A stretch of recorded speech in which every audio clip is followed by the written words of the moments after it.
hoje em dia? As pessoas estão vivendo mais. A gente já não tem as pessoas morrendo de doenças infectoparasitárias, seja por diarreia, por cólera, porque a gente tem antibióticos e tem vacinas hoje em dia. Por conta disso, as pessoas vivem mais. Só que viver mais não significa viver bem. Por quê? O que a gente percebeu? 50% da população hoje em dia já tem sobrepeso ou obesidade.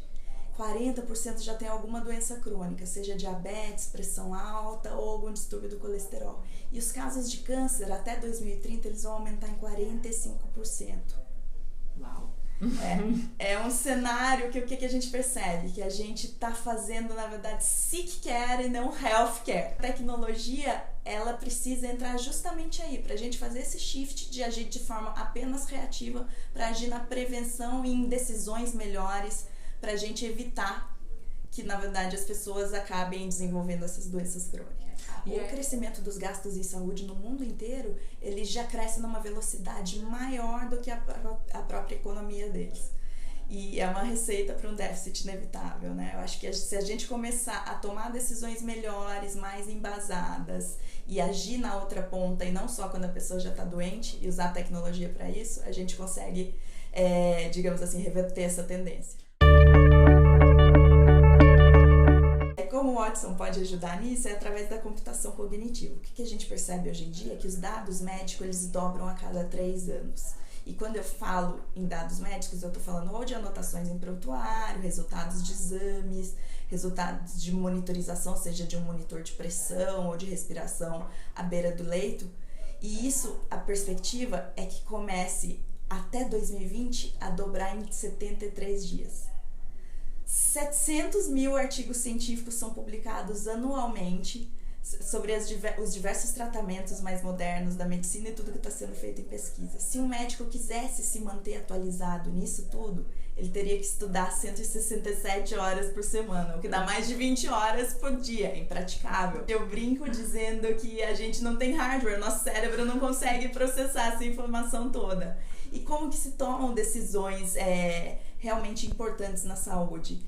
O médico acaba se baseando mais na experiência dele, porque ele não tem como se manter atualizado com tudo que está saindo, com todos os dados do paciente. O Watson, ele serviria, digamos assim, como aquele conselheiro, aquela pessoa que a gente vai quando tem algum caso difícil e ela traz todas as informações para nos ajudar a tomar uma decisão.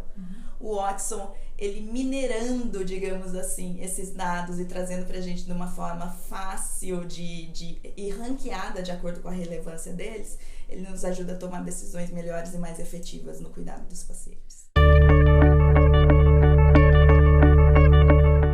O câncer ele acabou sendo levado como foco inicial da IBM, porque até 2030 a gente vai ter um aumento em 45% dos casos.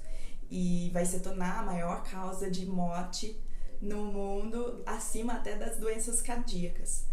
Mas a computação cognitiva, que é essa ajuda do Watson em minerar esses dados que são cada vez maiores e que nosso cérebro já não tem capacidade de integrar para tomar uma decisão, isso pode acontecer em qualquer doença. A gente pode usar o Watson desde nos ajudar a escolher o melhor tratamento para uma leucemia, até nos ajudar a fazer pesquisa.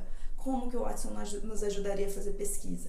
O processo de pesquisa ele é extremamente manual e demorado. Quando a gente tem alguma ideia de substâncias, por exemplo, um tratamento que é usado para o câncer e que pode de repente ser usado para outra doença, até a gente levantar dentro dos 700 mil artigos anuais que saem, isso demora muito.